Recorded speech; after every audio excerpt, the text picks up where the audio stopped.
Hello friend. आज हम आपको अप्लाइड थर्मोडायनेमिक्स में स्टीम नोज़ल में एक टॉपिक है इफेक्ट ऑफ फ्रिक्शन नोज़ल, वो बताएंगे। ये फ्रिक्शन नोज़ल जो है उसमें ये चीज़ है कि जो फ्रिक्शन होता है वो कैसे होता है नोज़ल के अंदर, क्यों होता है और उसका क्या इफ़ेक्ट्स होते हैं फ्लो करने में। The friction losses always prevails due to friction between fluid and nozzle surface। Friction कहाँ पर होता है? फ्रिक्शन जो होता है फ्लूइड और नोज़ल सरफेस के बीच में होता है, ठीक है। सरफेस की वजह से जो फ्रिक्शन डेवलप होता है उसकी बात से हुई है। उससे क्या लॉसेस होगा? Friction within fluid either due to friction the flow through nozzle the expansion process through nozzle becomes irreversible. Irreversible का मतलब ये है कि ये रिवर्सिबल प्रोसेस नहीं होगा। एक्चुअली क्या है, जब फ्रिक्शन होगा तो 1 से ये 2 डैश पे हो जाएगा। आइसेंट्रोपिक जो प्रोसेस ये है 1 से 2। एक्चुअल जो फ्रिक्शन की वजह से जो होगा ये होगा। तो यहाँ पे क्या होगा, जो ये डॉटेड लाइन है ये क्रिएट कर रहा है कि जो प्रोसेस होगा वो इरिवर्सिबल प्रोसेस हो जाएगा इरिवर्सिबिलिटी के कारण। अब यहाँ पे हमें पता है कि विदाउट फ्रिक्शन पे जो आपका प्रोसेस है वो आइसेंट्रोपिक प्रोसेस रहेगा। आइसेंट्रोपिक प्रोसेस अब क्यों रहेगा? इसलिए रहेगा क्योंकि expansion process since very fast rate and time available is very less for heat transfer. यहाँ क्या कह रहा है कि जब फ्लूइड ट्रांसफ़र हो रहा है इतनी हाई स्पीड की वजह से हो रहा है तो जो हीट लॉस है वो नहीं होगा। क्यों? क्योंकि फास्ट प्रोसेस के कारण जो ट्रांसफ़र ऑफ हीट है inside to outside, outside to inside, वो ना के बराबर होगा। तो इस कारण जो आपका जो लॉसेस हैं वो ना के बराबर होने की वजह से ये प्रोसेस क्या हो जाएगा, एडियाबैटिक। क्योंकि हीट ट्रांसफ़र रेट क्या हो जाएगा आपका 0। तो जब आपको पता है हीट ट्रांसफ़र जब 0 होता है, Q 0 हो जाता है, तो वो प्रोसेस क्या हो जाता है, एडियाबैटिक प्रोसेस हो सकता है। एडियाबैटिक प्रोसेस को आप क्या कहते हैं, आइसेंट्रोपिक प्रोसेस, यानी कि एंट्रोपी आपका कांस्टेंट है, ठीक है। और चेंज ऑफ एंट्रोपी इज़ 0। अब यहाँ TS डायग्राम देखो, ये TS डायग्राम है। टेम्परेचर यहाँ ड्रॉप हो रहा है, आइसेंट्रोपिकली ड्रॉप हो रहा है, एंट्रोपी यहाँ कांस्टेंट है। अब एक्चुअल आप देखोगे जो फ्रिक्शन की वजह से ये यहाँ पे आ जाएगा 1 से 2 डैश।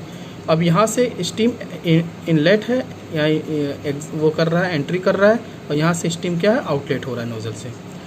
अब यहाँ पे नोज़ल एफिशिएंसी देखो, नोज़ल एफिशिएंसी क्या, actual heat drop divide by ideal heat drop. तो actual heat drop H1 minus H2 dash, यानी कि जो ये टेम्परेचर ग्रेडियंट हो रहा है एक्चुअल हीट ड्रॉप में वो क्या हो जाएगा, एज कंपेरिजन टू इससे कम रहेगा। यानी H1 माइनस H2 डैश, इसका जो वैल्यू आएगा, डिफरेंस आएगा, इससे कंपेरिजन में कम आएगा, इसीलिए लेस देन 1 एफिशिएंसी बनती है, ठीक है। और यहाँ पे क्या है, आइडियल हीट ड्रॉप हो रहा है H1 माइनस H2। अब टेम्परेचर के टर्म में आप देखिए तो T1 minus T2 dash divide by T1 minus T2 temperature, क्योंकि H बराबर क्या होता है, mCp dt। तो डी यहाँ DH बराबर mCp dt, CP क्या हो जाएगा, सेम रहेगा, क्योंकि क्वालिटी जो होगा जो भी फ्लूइड का वो सेम है दोनों के टाइम पे। और यहाँ पर यही चीज़ दिखा रहे हैं हम कि जो यहाँ पे डायग्राम है, यहाँ पे देखो जो ये पॉइंट 1 है ये सुपर हीटेड स्टीम है, ठीक है। ये तीन यहाँ प्रेशर लाइन है, 3 प्रेशर लाइन इसमें डेवलप होता है हमेशा नोज़ल में। पहला सुपर हीटेड होगा, दूसरा यहाँ पे देखो सैचुरेटेड वेपर लाइन पे बनेगा, सैचुरेटेड लाइन होगा, और दूसरा पे क्या बनेगा वेट रीजन। तो ये रीजन होगा, यहाँ प्रेशर क्या होगा, यहाँ पे सुपर हीटेड होगा, यहाँ सैचुरेटेड होगा, यहाँ पे वेट रीजन, ये लाइन डेवलप होता है, ठीक है। तो ये 1, अगर इसको 3 मान लो, 3 हो गया, इसको 2 मान लो, तो ये क्या हो जाएगा, आइसेंट्रोपिक हो जाएगा, आइडियल हीट ड्रॉप हो रहा है। और एक्चुअल में क्या होगा, जब फ्रिक्शन की वजह से 1, 3 और ये 2 डैश ऐसे मान लो, ठीक है, ये हो रहा है। तो इसका मतलब ये है। तो यहाँ देखो लिखा है 1 से 2 adiabatic without friction, 1 to 2 dash polytropic without क्या होगा, फ्रिक्शन, ठीक है, विदाउट फ्रिक्शन विथ फ्रिक्शन, ये थोड़ा सा करेक्शन हो गया, विथ फ्रिक्शन, ठीक है। अब यहाँ पे क्या है, due to increase of entropy is irreversible process, the phenomena is called irreversibility I, ठीक है। आपको पता है कि जब एंट्रोपी जनरेशन होता है तो वो प्रोसेस उसमें जो इरिवर्सिबिलिटी होती है आई का टर्म हो जाता है, ठीक है। तो यहाँ पे एस जनरेशन जो डेवलप हो गया। अब यहाँ एच डायग्राम देखेंगे आप तो एक प्रेशर लाइन ये है और एक प्रेशर लाइन ये है, हायर प्रेशर लाइन ये है, लोअर प्रेशर लाइन ये है। ये जो डायग्राम ये बना है ये लाइन है आपका saturated line. Above the saturated line that is the superheated line higher pressure and the below saturated line that is wet region. ये वेट रीजन हो गया और ये पॉइंट क्या हो जाएगा आपका दूसरा प्रेशर लाइन। अगर यहाँ से डेवलप करेंगे सैचुरेटेड लाइन हो जाएगा या सैचुरेटेड पॉइंट हो जाएगा। ठीक है, तो यहाँ पे superheated, saturated and wet region. Actual देखेंगे 1 से 2 डैश, ये एक्चुअल हीट ड्रॉप है और ये आइडियल हीट ड्रॉप है।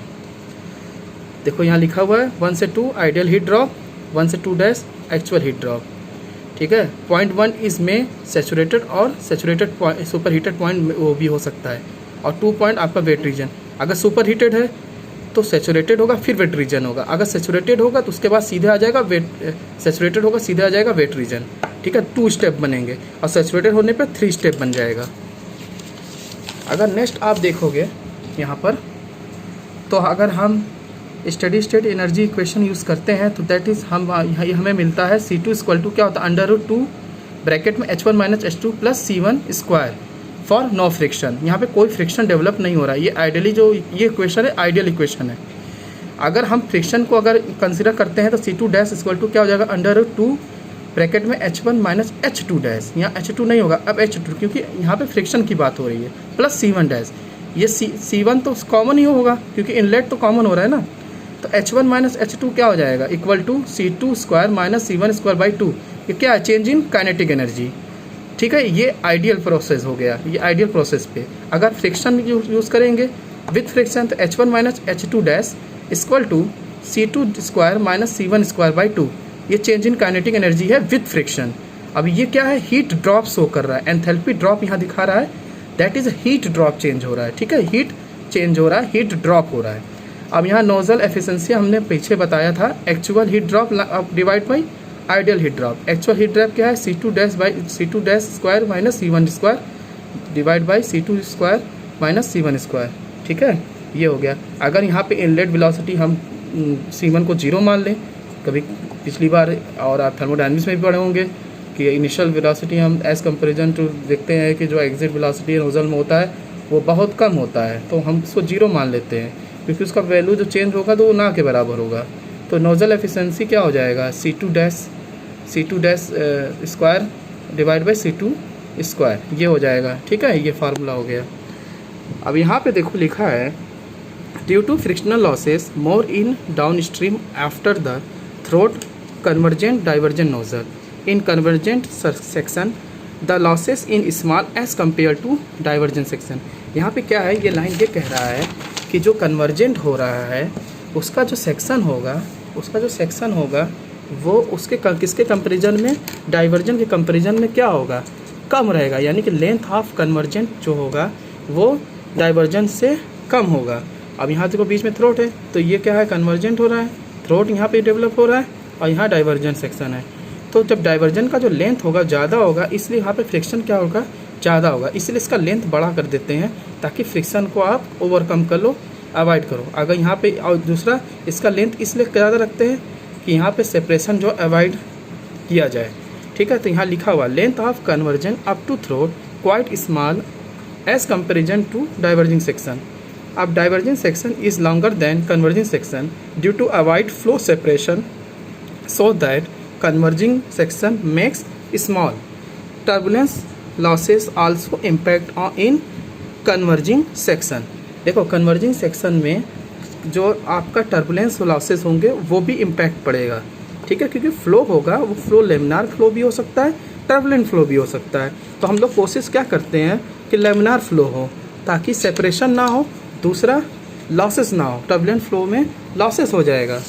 ठीक है, अब लॉसेस होगा तो उसमें दिक्कत होगी। इसके बाद देखो normally angle of divergence in divergent portion it kept between 10 to 15 degree, क्योंकि जो यहाँ पे इसका एंगल होता है वो कितना होता है 10 से 15 डिग्री जो इसका ओपन होता है।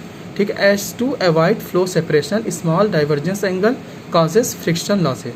देखो अगर स्मॉल एंगल रखेंगे, एंगल कम भी कर देंगे तो वो भी दिक्कत है, फ्रिक्शन लॉसेस होगा।